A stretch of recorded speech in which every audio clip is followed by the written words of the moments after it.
What's up, guys? Welcome to the Chelsea Central podcast, and today we're going to be reviewing the Chelsea-Everton match where you win 2-0 at home and advance into fourth place.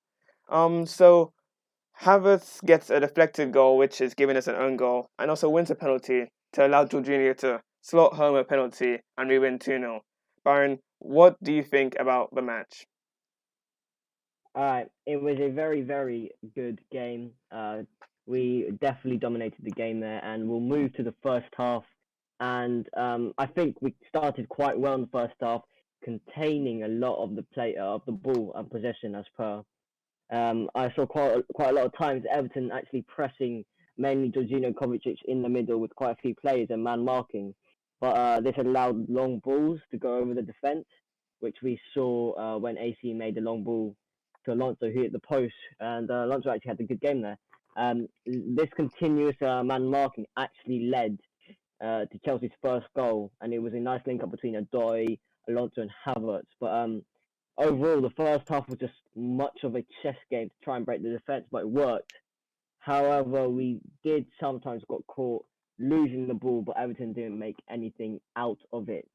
And we'll move to the second half. Shayon, what did you think of that? In the second half, it was more about just controlling the game, limiting the amount of chances Everton had, which they did have like one or two, obviously. But once Kante came on late in the second half, it was just Kante picking the ball up and us counter attacking. Werner should have had probably two goals in the second half, and like Mount also made the wrong decisions sometimes. But apart from that, the second half was good. Obviously, we didn't um do as much as in the first half, but it was great man management and in-game management by Tuchel, and yeah, we see out the game to give us 3 points. So Yep. let's get on to your match ratings, Byron. What are your match ratings for the game? Okay. Moving to our match ratings, I will go and start off with Mendy. I've given him a 7. Very comfortable. He had a couple of saves there and some corners to clear, but yeah, clean sheet again, and he's contending for a Golden Glove. Um, okay, so moving on to right wing back, we've got Reece James. Good defending there, good physicality, and yeah, didn't get forward as much, but comfortable evening for him. 7. Cesar Azpilicueta, I've given him a 7.5. The captain, Mr. Consistent, as you like to say, Sean, but yeah, did what he had to do in the back. Zuma replacing Rudiger, and I've given him an 8. Had a great game, had a bit of a knock in the second half, but he just defended Dominic Calvert-Lewin especially very well. And now we're moving on to Andreas Christensen, and 8.5, outstanding performance again, and he's always getting consistent matches, very good ratings by the guy, and he's just getting better and better, isn't he? Marcos Alonso, very good game. I've given him an 7.5. He has driven low crosses, gave the assist to Havertz, and which was an own goal. But yeah, Alonso, as I said in the predicted lineup for last episode, would have been better than Chilwell. And he did. He had the height, he had the attacking threat down the left-hand flank. Moving on to Kovacic, I've given him a 7 out of 10. Just through the middle as he does, dribbles, passes, and yeah, Jorginho, he gets the goal, gets the penalty, giving him a 7.8 actually, and he, as always, the pivot, providing the passes, providing the tempo of the game, yeah, just does what he does best really in the midfield. And now moving on to Werner. See, the thing is, the guy makes the good runs. He gets into good positions, but he cannot finish his dinner, and that's why I've given him a 6, which might be a bit too harsh, but in my opinion, he just needs to work on that shooting there. Cho 7.5. I think people actually underestimate this guy in terms of his attacking threat, but it's crazy, this guy, how he exploits their defense, and he gets a 7.5. His dribbles through the defense and their runs, and dropping in deep to provide that goal to Alonso and Havertz. So yeah, I'll give him a 7.5. And lastly, and what a game this guy had, 9.5 Havertz. I'll be talking about this guy later, but amazing performance he has and the impact he gave, providing the goal for the penalty and the first goal, making it 2-0. And yeah, those are my ratings. How about you, Shayon? Okay, so starting with Mendy, quite a solid performance. He's racking up those clean sheets. I'll give him a 7. Wasn't troubled too much, but when he was active and cleaned up well. Aspilicueta, 7.5, has been quite good since Tuchel came in and has been quite consistent, as I do say often. AC, our second best player this game. What a performance by him. Ever since Silva has been injured, AC has filled in the middle centre back and has been as composed as ever. And in the first half, I think it was, he made such a good tackle on the counter attack to deny Richarlison an easy chance. Then moving on to Zuma, 7.5. He has come in well for Rudiger and, didn't look too bad playing out from the back. And apart from that one injury scare, I think he played well and hopefully the injury isn't much to worry about. Okay, so Reece James, a 7. He played quite well, especially as the game got later on. Um he exploited the tiredness of Everton and the desperation and allowed us to move forward more. I mean, on to Kovacic. Kovacic, like, quite a decent performance, but obviously not his best performance. But he transitioned quite well. But his dribbling wasn't as good as it normally is, so I gave him a 7. Jorginho gets a 7.5. Quite a good performance. One of the better. He was better than Kovacic in the pivot today, and I think he should also start next game, which we will get onto later in the podcast. Alonso, a very good performance on him today. Almost had a goal assisted by Christensen, but he was putting in those good crosses consistently and dominating whatever came his way. Okay, moving on to Werner. Apart from him missing those, like, Werner's just missing the final touch. Like, everything he did today was fine. His link up was fine. His movement was fine. He just couldn't finish his chances. And until he finishes his chances, he can't become what he is destined to become, and is a great goal scorer, as we know, as we saw in the Bundesliga.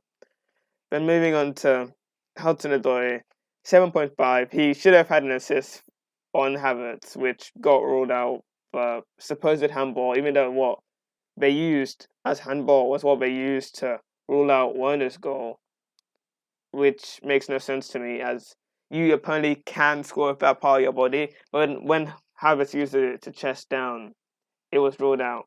But moving on to Havertz as the last player, Havertz gets a 9. Amazing performance, should have had a goal, one deflected goal, and he won us a penalty. An all-round great performance by him, and he moved one of the channels, kind of like a hybrid of all our strikers. Got the height of Giroud and the hold up of Giroud, got the movement of Werner and the feet of Tammy, but even better than Tammy, obviously.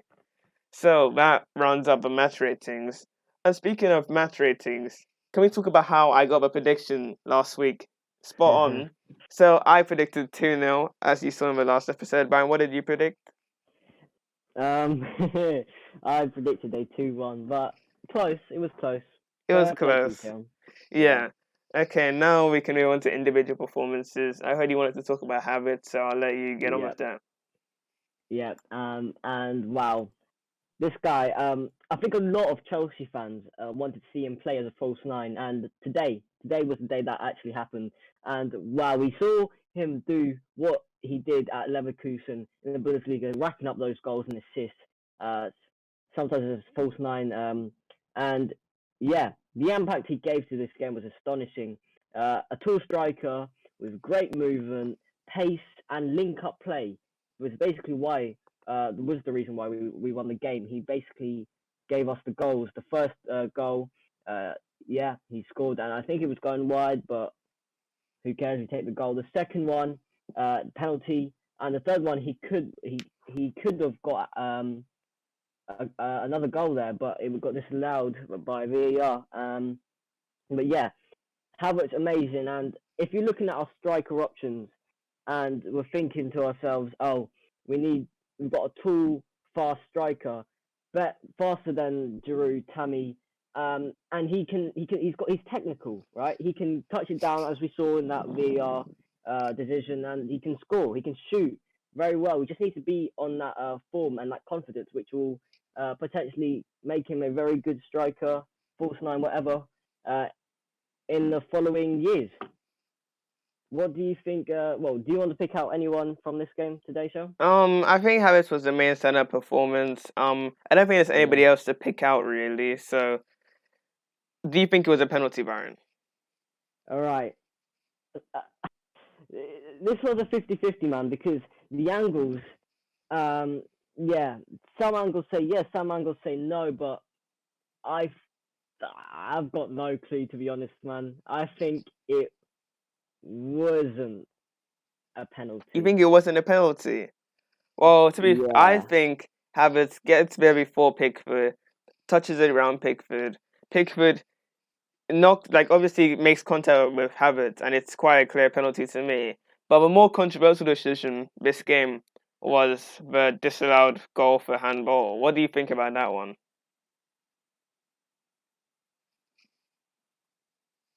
Right, a bit of a technical difficulty and a miscommunication, but when Sharon was talking about the penalty and Jorginho's goal, I thought he was actually on about the handball. I don't know what my mind was processing, but yeah, definitely a penalty. Got there before Pickford, and it was a comfortable decision to see there. And moving on to the handball that I was talking about, and I said it wasn't a penalty. What do you think, Sharon?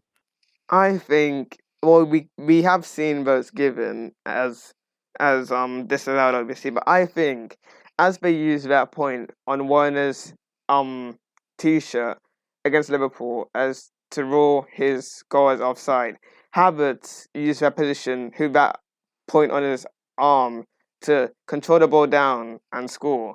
So if they're gonna use it for Werner to disallow his goal, as you can only score with that position on your arm. How can we got disallowed for Havertz is what I want to know, because it's literally the same position that we used for Werner. Even though Werner was onside regardless, like, it just makes no sense to me. There's got to be some consistency with the handball law. Fair enough. Um, yeah, and yeah, that controversy between the handball and not it's just this rule. It has to be consistent, as you said. That we see it a lot of times that are handballs and not handballs, and they give it both ways. It's just kind of tiring now to see for all matches, and we there's always like that VAR decision coming into play now in the Premier League. But yeah, that's how it is. The referees and their logic.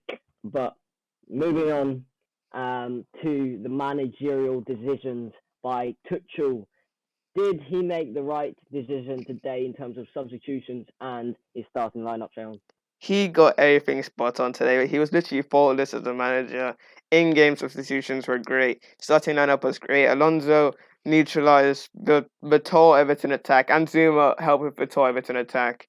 And it was just an all-around great tactical performance by him. And it was executed perfectly with Havertz as a false nine to drop deep, and also be able to battle with the physicality and tallness of Everton defenders. What do you think of the decisions today? Yeah, very spot on. Dropped Kante, and it just showed that we didn't need Kante as much as Kova and Jorginho. But yeah, and the substitutions. When he came on, Kante just ended the game, grabbed the ball as you said in the introduction, and fed the attackers through. Mount come in as well, could have played, but give him a rest. And Pulisic just to chase the game down, as he said. The decisions today were spot on by the German manager. And now to our last talking point of today. Do we need? Well, there's a lot of speculation, right? Of Haaland. You must have heard it everywhere. Do we need him as a striker? Well, In our team. personally, I think if the price is right, then there's no reason to turn down Haaland. But like Tammy, I think if we all regret selling him if we do end up selling him. Like, he has the qualities to come good, but also Havertz is like proven in the UCL, proven in the Bundesliga, has done it against big clubs. Like, there's if he's a good price, then there's no reason we should pass on him. But I don't know. We could use the money on Haaland to strengthen other areas. But what do you think? Do you think we need Haaland? as you said, if the price is correct, we've got a lot of depth in the squad, and bringing another talented player will just be, for me, too many talented players being on the bench. So if the price is right, I don't want to get Haaland, be expensive, and then have these attackers that could be promising just left down on the bench, wasted potential. So yeah, that's my opinion, because we've got other strikers that have proven their talent, as you said. Okay, do you want to move on to the social media roundup?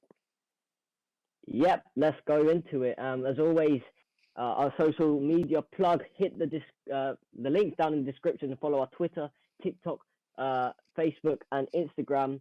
And yeah, this is the section where we do our social media roundup, our best posts from Twitter, and it looks like a good bunch today. Let's go with it.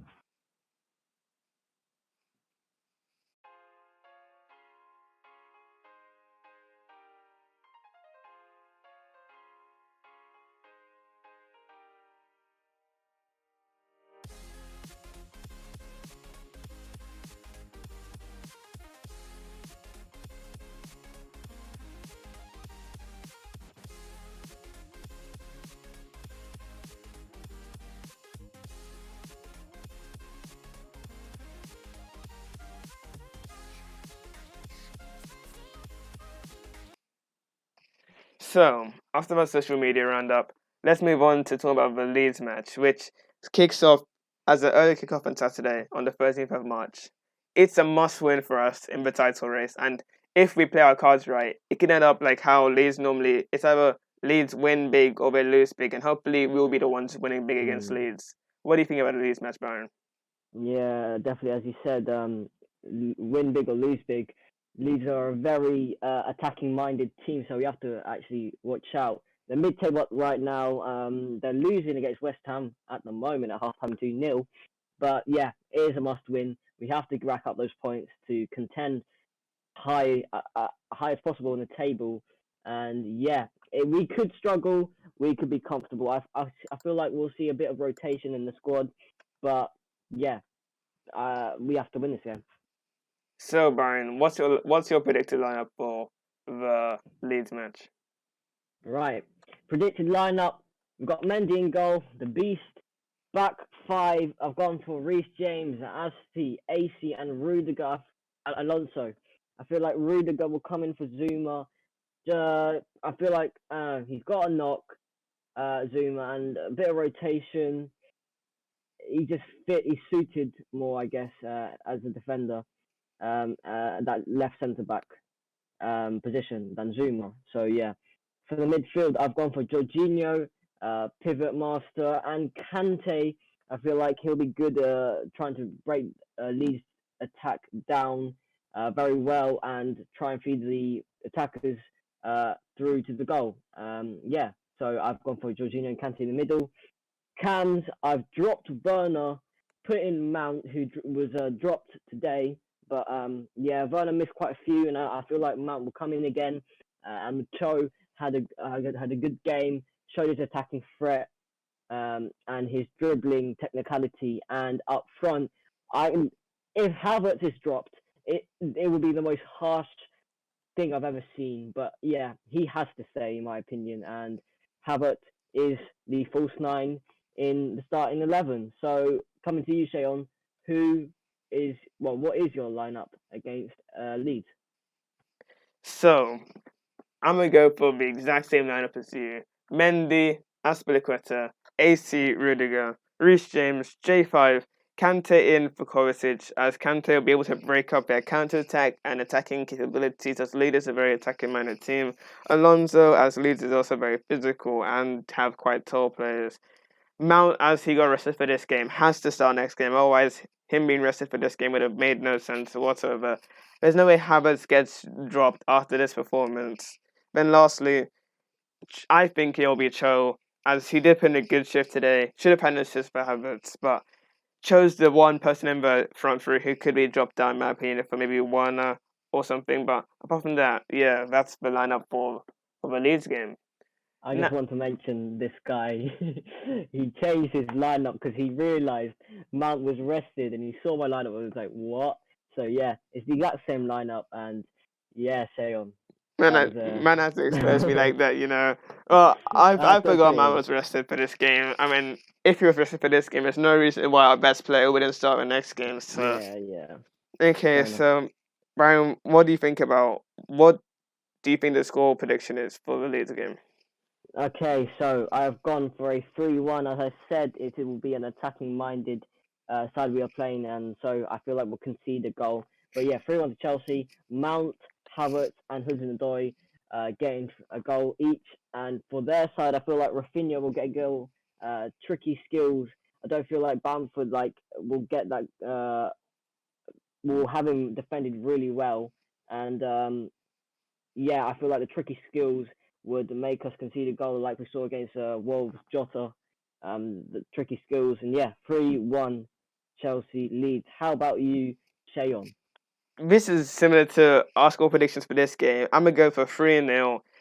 Although Leeds is very attacking minded, I feel like we won't concede, even though like I thought that we wouldn't be able to keep as many clean sheets as we have. I mean, I've always been shocked, so I'm gonna go for 3-0.